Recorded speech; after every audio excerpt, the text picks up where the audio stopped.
Crec que ara el que ahir van sortir són una sèrie d'informacions que són informacions, jo crec que sensates, en el sentit de que no diuen res que a un li pugui semblar il·lògic, però em sembla que la persona afectada amb aquest tema, que és la Núria Parlon, és la que ha d'expressar doncs, quina és la seva opinió i si realment, doncs, després d'avaluar amb bastanta calma les dificultats que objectivament existeixen entorn al projecte del PSC, doncs considera que és la persona adequada. Vull dir que crec que tots hem de ser molt respectuosos amb el procés de reflexió que entenc que la Núria Parlon doncs, deu estar fent en aquestes hores. Com creu Maurici Lucena que s'ha de triar a Núria Parlon? La militància directament com ha de ser això? Perquè la gent comenci a creure realment que els processos són democràtics i propers amb ells, no?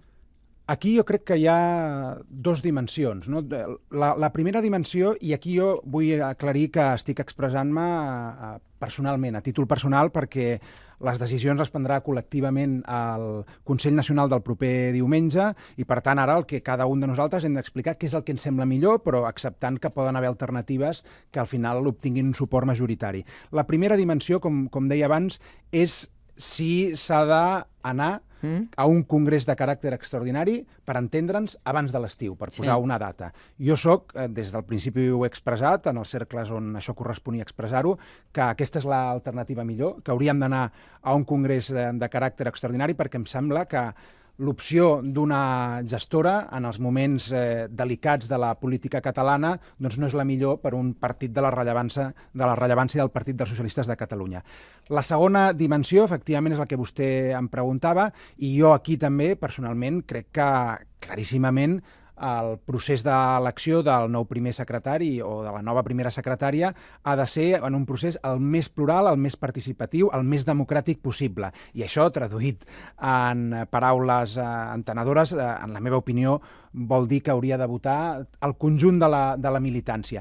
I jo em permeto també simplement dir que el PSC jo crec que ja des de fa 2 anys i mig, des de que el primer secretari del PSC, Pere Navarro, va ser escollit, claríssimament ha donat passes en aquesta direcció i és l'únic partit, de fet, que avui en dia a Catalunya, en totes les eleccions importants, ha encetat un procés que crec que és el que s'imposarà al conjunt dels partits, de primàries, en alguns casos obertes i en altres restringides al conjunt de militants, per escollir els seus candidats.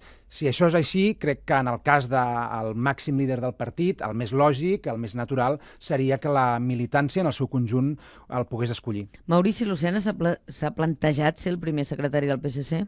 No, miri, jo li diré molt clarament. Jo crec que, atesa l'evolució de la política catalana des de fa 15 anys, atesa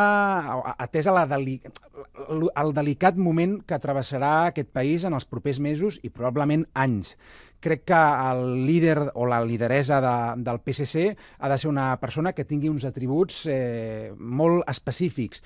I jo, que soc molt honest amb mi mateix, i crec que no els reuneixo. Li posaré un exemple. Penso que la persona que ha de conduir el lideratge o el volant del PSC en els propers anys ha de ser una persona que tingui un profund coneixement del partit, d'anys, que hagi fet una vida orgànica i dins del partit, que no és el meu cas perquè jo he estat en els darrers anys, fins que vaig incorporar-me al Parlament de Catalunya, fent d'altres coses i per tant crec que és millor que sigui una persona molt coneguda i que les bases del partit hagin tractat en reunions, en assemblees de federació, etc. I Núria Parlon reuneix aquestes condicions malgrat la seva joventut? Malgrat la seva joventut, jo crec que la Núria Parlon, evidentment, és una persona nascuda, si no em falla la memòria, l'any 1974, per tant es troba ja en plena maduresa personal i professional.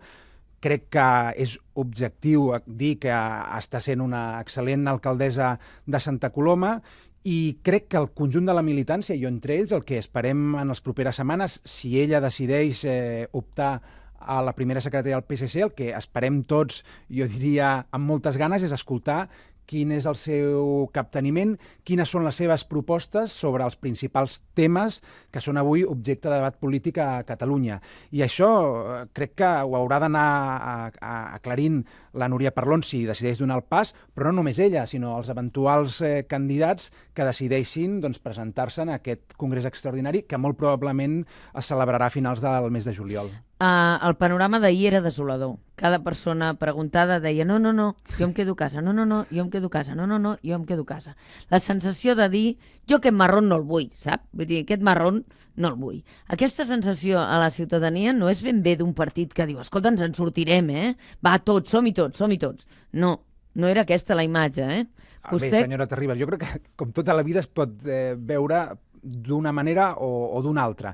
També penso que ahir les persones que van expressar la seva no disposició a optar a la primera secretaria del PSC també es pot pensar que ho van fer fent un honest exercici de responsabilitat i per les raons que sigui, uns perquè creuen que el cas del Jaume Collboni, per exemple, és claríssim i natural que després del procés de primàries que ha superat, doncs ara estigui concentrat en Barcelona i això l'honora i és el natural i en la meva opinió és l'encertat. No, parlava d'Àngel Ros o del senyor Ballesteros, el senyor Mayoral, gent que ha estat reivindicant un congrés, que ha estat dient, escolta, les coses no van bé i ens hi hem de posar, etc.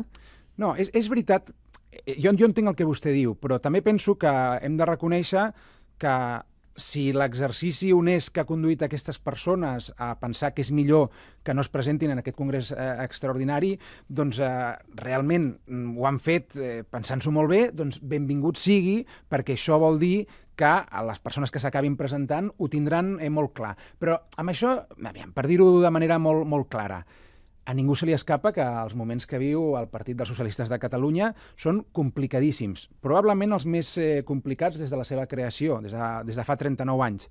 I a banda d'això, doncs crec també que la situació de la política catalana afegeix un grau de complexitat inclús més gran, perquè jo estic segur que d'aquí 40 anys, quan s'escrigui ja amb una certa distància què és el que va passar a Catalunya aquests anys i concretament els mesos que queden fins a acabar l'any i els propers del següent, doncs ocuparan diverses pàgines en els llibres d'història contemporània de Catalunya. I amb això vull dir que la persona que ho decideixi ha de tenir les idees molt clares, s'ha de sentir amb força i sobretot s'ha de sentir fresc per plantejar políticament què proposa en cada un d'aquests grans debats polítics que amb seguretat definiran el futur del nostre país. I que ara en parlarem, Maurici Lucena, dues qüestions molt clares. Maurici Lucena es posarà a disposició de Núria Parlon per formar part del seu equip de la mateixa manera que Pere Navarro va fer confiança en vostè i, com vostè molt bé remarcava, el va portar de les seves obligacions que les va exercir en els governs del PSOE a Madrid? Jo estaré crec que això és una obvietat. No, a veure, jo vull ser molt clar amb això. La gent que em coneix, les persones que han treballat amb mi, saben que jo no he tingut mai, i crec que, en alguna ocasió s'ha pogut demostrar, no he tingut mai cap afany d'aferrar-me als càrrecs. Però no és cap virtut especial, és que simplement jo, si no em sento còmode, si les condicions del meu entorn laboral, en aquest cas polític, no són les que jo considero adequades, doncs jo als llocs no hi continuo. Dit això, jo estic a disposició del partit, que crec que és el que hem de fer tots els representants institucionals. I jo crec que tinc 3 compromisos en abstracte, però que per mi són molt importants. Un primer compromís amb la persona que a mi em va convèncer d'apuntar-me a aquesta aventura política, que ara mateix és la persona que se'n va, que és Pere Navarro, que això és una dimensió molt important.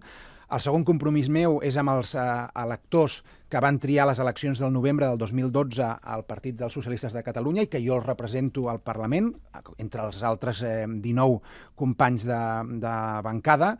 I finalment tinc un compromís amb el Partit dels Socialistes de Catalunya i de la combinació d'aquesta reflexió, dient molt clarament que la nova direcció ha de tenir les mans lliures, ha de sentir les mans lliures, doncs sortirà de manera molt natural quin és el meu futur personal. No és preocupant, però també li afegeixo una cosa. I això a mi m'allibera molt psicològicament. Jo em sento jove i lleuger d'equipatge i no tinc cap por del futur en un sentit ni en l'altre. Penso honestament que jo tinc una professió que és la d'economista, jo provinc del món de l'economia i també combinat amb la gestió pública d'una certa, més o menys dilatada, i per tant crec que perfils com el meu doncs poden ser perfils perfectament que estan dedicant-se a la seva professió, temporalment es dediquen intensament a la vida política, després tornen a la seva professió i ja no sé si hi ha una tornada, però que el procés d'entrada i sortida s'ha de naturalitzar i no passa res. Maurici Lucena, tal com jo interpreto les seves paraules, diu, vull tenir les condicions per sentir-me còmode i continuar i deixar mans lliures a qui sigui que estigui al capdavant del partit perquè compti amb mi o no. Es veu fora. No, jo psicològicament el que li dic és que, evidentment, li dic d'una altra manera, jo vull sentir-me lliure a l'hora de decidir el que penso que és millor, però en aquesta decisió el col·lectiu, el Partit dels Socialistes de Catalunya, és un paràmetre per mi fonamental. I ja està. És que jo, miri, penso que potser li sorprenen les meves paraules perquè potser el que s'estila més a Catalunya i a Espanya és el contrari, no? És donar sempre la sensació de que un posarà les coses difícils perquè no es modifiquin les seves condicions. I jo vull fer tot el contrari, però de veritat, jo crec que no és el debat important. Escolti'm una altra cosa. L'altre dia dèiem, estem sorpresos perquè Pere Navarro, com vostè sap, va ser aquí al Matí de Catalunya Ràdio fa 15 dies i ens va dir que continuaria, que el projecte estava començant. Nosaltres sabem que vostè ha estat al seu costat. Què ha passat amb aquests 15 dies que ha fet que Pere Navarro hagi perdut els suports interns per garantir que el projecte tirés endavant? Vostè també suposo que l'ha acompanyat en aquesta decisió. S'han sentit abandonats pels qui els hi van donar suport a dins del partit? Jo ho definiria d'una altra manera. Crec que hem de reconèixer, perquè a vegades també costa en aquest país, doncs la honorabilitat que representa la decisió que va prendre el primer secretari del PSC, Pere Navarro, quan va anunciar que plegava. Sí, però alguna cosa va canviar en 15 dies, eh? Sí, però al llarg de la història política veiem tants casos on és evident que un ha de marxar i no marxa, que penso que hem d'aplaudir aquests gestos perquè així potser farem que en el futur la gent es comporti, diguem-ne, doncs, en consciència de veritat. I jo crec que el que va passar és que... I això per això jo vull ser molt respectuós. Això pertany a l'esfera de decisió personal, i en aquest cas de Pere Navarro, que és qui ho ha d'explicar. Jo el que he estat és parlant molt amb ell, sobretot escoltant-lo molt, i expressant quina és la meva opinió, que quedarà, diguem-ne, en l'esfera de la meva conversa, les meves converses amb ell, però, sincerament, el que crec que al Pere Navarro li va passar és que va dir: jo obro una ronda de consultes transparent, nombrosíssima, amb persones de dins del partit, persones de fora, i cadascú té la concepció del lideratge que té. És molt personal, és intransferible, i ell va arribar a la conclusió que la manera, de nou, tornem a la comoditat, amb la que ell s'ha de sentir còmode per pilotar una nau tan complicada com la del PSC, doncs després d'aquests contactes, incloent les seves pròpies reflexions personals, doncs aquestes condicions de comoditat no es complien. I llavors va decidir plegar, i jo penso que ho hem d'aplaudir en el sentit de que és un gest sincer, no obligat, i que esperem que condueixi a una etapa doncs, millor pel PSC. Després d'aquesta etapa, el que és evident és que, com deia Maurici Lucena, el PSC té una situació molt difícil. En el consens al voltant de Núria Parlon hi han de ser els crítics, també? Doncs dependrà del que expressin cada una de les parts. Jo li diré, de nou, i parlo a títol personal, jo li diré al PSC que vull en l'àmbit polític en els propers mesos. I amb això seré claríssim. I aquesta serà la persona que representi aquesta opció, o que més s'hi assembli, serà la que tindrà el meu suport.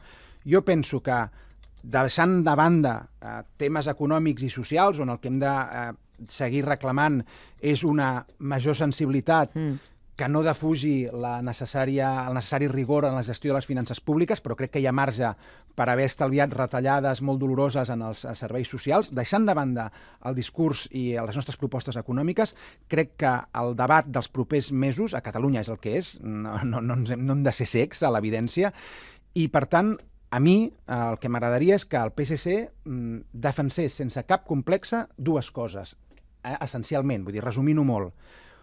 La proposta de convertir Espanya en un veritable estat federal per encaixar millor les legítimes demandes de Catalunya en molts àmbits, cultural, lingüístic, econòmic, financer, etc. però això es diu reforma de la Constitució, un camí que s'ha iniciat, que jo crec que és el que s'imposarà, i si no ja ho veurem amb el temps, i que crec que és mèrit, no diria exclusiu, però sí molt important, del primer secretari que surt, de Pere Navarro. I en el segon tema, la consulta, jo crec que també, quan un veu els processos democràtics de l'Escòcia i del Quebec, doncs jo estic convençut que això s'imposarà inexorablement. Dit això, és a dir, la consulta sobre el futur polític de Catalunya, el meu pronòstic és que es farà. Que es farà? Sí, no, però aviam, no la identifiquem unívocament amb el 9 de novembre, que és una cosa molt diferent, perquè la consulta es pot fer de moltes maneres, i crec que el 9 de novembre, de la manera com s'està fent, no es farà. Jo tinc seriosos dubtes, ho he expressat sempre, i penso que, i aquí sí que crec que jo sóc molt més sincer que la majoria de líders polítics que estan parlant de la consulta dient que es farà, perquè la majoria d'ells en privat diuen que saben que no es farà, i crec que el president Mas sí complirà la seva paraula de que si no és legal, doncs no la podrà fer. I per tant crec que ha sigut un error perquè dificultarà aquesta consulta. Però digui'm com es farà, perquè vostè ho sap. Jo sé com la... Com es farà? No, jo sé, si jo governés, jo sé com jo actuaria per maximitzar la probabilitat de que es fes el més aviat possible. Com? Si el Partit Popular no en vol ni sentir parlar. No, però deixi'm que li digui en negatiu. Aquí hem d'anar recordant, perquè a vegades els polítics parlen més del compte, el president Mas a l'estiu del 2012 deia una cosa, deia: jo en cap cas imposaré unilateralment ni la data de la pregunta, de la consulta, perdó, ni la data ni el contingut de la consulta, és a dir, la pregunta, perquè sé que si ho faig no dono espai a la negociació i així segur que no la puc acordar amb el govern espanyol. Com? Sí, perquè ha dit, escolti, seguiem a negociar i parlem de la pregunta i de la data. Senyora Terribas, va, siguem seriosos. Vostè no li ha sentit dir això? Ara li dic en sèrio. Siguem seriosos i no m'intenti deformar el que és una evidència. No, negociar no consisteix, i jo he negociat molt a la meva vida, no consisteix en dir això és el que serà el resultat de la negociació i ara negociem. No, això no és una negociació. Podem fer com que això segueix sent un teatre. No, però si és igual, si no ho dic jo, si ho diuen els membres del govern en privat. Ell va fixar una data, va fixar una pregunta i va dir, aquí la teniu, i diu, i ara negociem. Això no és una manera de fer les coses, no s'ha fet així ni al Canadà, ni s'ha fet així al Regne Unit, però si volem seguir fent veure que això no ha sigut així, doncs seguim-hi. Per això està adoptant rivets perillosos, perquè el 9 de novembre s'atansa, el nerviosisme anirà en augment i la possibilitat d'una gran frustració col·lectiva també. I penso que aquí sí que l'enrocament del Rajoy és responsable d'una part molt important del problema, però jo ja no sé si l'enrocament i l'obcecació del president Mas és tan o més responsable del carreró sense sortida al que ens dirigim. I per tant, per això torno, però jo li dic el que a mi m'agradaria que el PSC seguís defensant. Dir, d'aquesta manera no, perquè això s'ha de fer perquè les garanties democràtiques del resultat en aquesta consulta ens obliguin políticament a tots, això s'ha de fer bé, es trigui el que es trigui i costi el que costi. I li poso un exemple de les presses com a mala consellera en un tema tan delicat políticament com aquest. A Escòcia, com a mínim, van tardar, depèn com un ho mesuri, com a mínim van tardar 4 anys. Aquí, en un any i mig, un partit, que és Convergència i Unió, que ni tan sols portava al seu programa electoral la paraula independència de Catalunya, vol arreglar el que en països que tenen una llarguíssima tradició democràtica han tardat com a mínim 3 o 4 vegades més en arreglar. Senyor Lucena, però la consulta, com vostè sap, preveu que la gent que creu que Catalunya, per exemple, ha de ser un estat federal hi pugui votar també, i que la gent que està en contra i vol l'statu quo també pugui votar. És a dir, no es vota la independència, es vota saber què vol la gent. No? La consulta senyora no és... Terribas, però deixi'm que li digui, vostè i jo amb aquest tema... No, jo li pregunto, vostè com interpreta la pregunta de la consulta? Però no estem d'acord amb com interpretar les coses. Si no hem d'estar d'acord, jo li pregunto. Però la manera com ho pregunta... Vostè la pregunta la interpreta com independència, no? Fem una enquesta al conjunt de la població catalana i aviam què surt, si la gent ho interpreta així o no. Però vostè podria votar aquesta pregunta? Vostè podria anar i votar el que vostè creu? Que és un estat federal, vostè podria dir... En la meva opinió, jo dic claríssimament, jo crec que demoscòpicament és un plantejament d'una pregunta o d'una pregunta encadenada molt defectuós. Però això no ho dic jo, ho diuen els experts en demoscòpia, que crec que de tant en tant també els hi hem de fer cas. Però deixi'm que li digui, si l'important en aquest tema és el que a mi m'agradaria que el PSC seguís defensant. I jo el que voldria és federalisme, jo vull que el PSC sigui un partit federalista i, per tant, no independentista, i m'agradaria que en el tema de la consulta seguim mantenint que la consulta s'ha de fer, en virtut del principi democràtic, però s'ha de fer acordada i legal, per tant, i quan les condicions polítiques d'una i altra banda ho permetin. Perquè em sembla que a vegades aquí, que tenim els catalans, històricament, jo crec que una tendència excessiva a mirar-nos al melic, doncs en oblidem de les condicions de contorn. I les condicions de contorn són les següents. A la Unió Europea hi ha hagut unes eleccions on, malauradament, ha guanyat la dreta.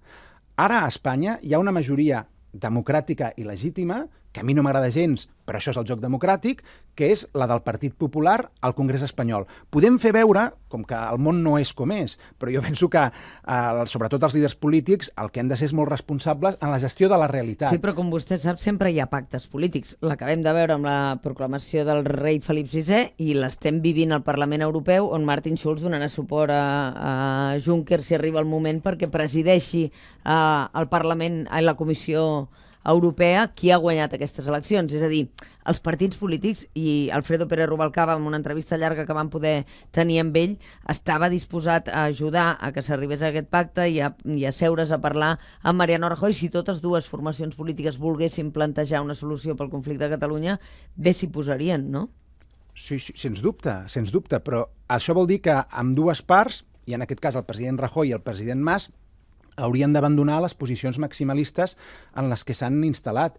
I vol dir que el president Rajoy hauria d'estar disposat a solucionar, com crec que ha fet el Partit Socialista Obrer Espanyol, el problema català, des del reconeixement del problema, que és la fase prèvia, que penso que el Partit Popular encara no ho ha fet com cal, i per la banda del govern català, crec que el president Mas també hauria de ser conscient que un tema tan delicat no es pot resoldre amb precipitació, no es pot resoldre amb nervis i no es pot resoldre arrossegat per les circumstàncies i pels teus pactes parlamentaris, que són molt legítims. Per tant, Maurici Lucena, què li ha passat doncs al PSC? Si vostè creu que el PSC no ha de moure el seu projecte polític, perquè pel que es desprèn del que està dient el portaveu al Parlament del PSC, el projecte i la posició... En el substancial no cal moure-ho? És a dir, no hi ha hagut un error, els suports que s'han perdut territorialment d'alcaldes, de gent que s'ha despenjat perquè precisament el PSC no està a favor de la consulta i no està a la taula d'aquesta consulta, creu que no ha tingut pes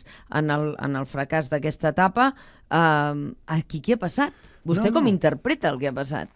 Miri, jo, senyora Terribas, deixem que li faci una reflexió molt curta, però que és una reflexió històrica. Jo soc molt aficionat a la història, aleshores, penso que si la història una cosa et demostra, i crec que els partits polítics això ho han de saber, tu tens dos tipus de polítics, per resumir-ho o simplificar-ho molt. Tens els polítics que defensen amb honestedat allò en el que creuen, amb una certa flexibilitat, i tens un altre estil de polítics que són aquells que pensen que el seu partit sempre ha d'estar ubicat on es detecta que hi ha l'escalfor electoral. A mi aquest segon grup no m'agrada gens. No m'agrada gens perquè penso que no serveix a l'interès general, penso que és millor que els polítics sempre defensin allò en el que pensen, però li diré per què li faig aquesta reflexió. Anem a posar dos casos concrets. Però els polítics no són representants de la gent? No, home, no. Sí, evidentment que ho són, però també tenen els seus propis interessos, això està molt estudiat, vull dir... Home, en ciències polítiques el que tothom sap, i per això segurament hi ha una distància excessiva de la política vers els ciutadans, és que moltes vegades els partits, per les raons que sigui, acaben operant no exactament alineats amb l'interès general del país que representen o ni tan sols del seu electorat. Però jo li deia pel següent. Miri, posem el cas d'Itàlia o de Venezuela. Si jo seguís el que la seva pregunta m'apunta, llavors això implicaria que jo, si fos un polític a Itàlia o a Venezuela els darrers 20 anys, per no enfonsar-me electoralment, hagués hagut d'estar proper a les tesis dels partits que en aquests últims 20 anys han triomfat. I jo li diré molt clarament, per focalitzar-ho en el cas d'Itàlia, jo en cap cas, hagués sigut mai partidari de que el partit que jo representés a Itàlia estés alineat en tesis pròximes a Berlusconi. I si això suposava un enfonsament electoral del partit que jo represento, doncs és que em sembla que la honestedat passa per aquí, per explicar el que tu penses que és raonable, i jo crec que nosaltres, a més, el temps demostrarà que tenim raó. S'imposarà la via de la reforma de la Constitució en línia federal. Però en el curt termini, doncs potser això, escolti, és segur que no té el premi electoral que nosaltres, o el reconeixement electoral que nosaltres desitjaríem, però no per això has de deixar de defensar-ho. I penso que el que nosaltres hem de fer, sobretot, és explicar millor això, reconèixer els errors i demanar al nou o la nova líder del Partit dels Socialistes de Catalunya, que partint d'aquestes bases que són les bones,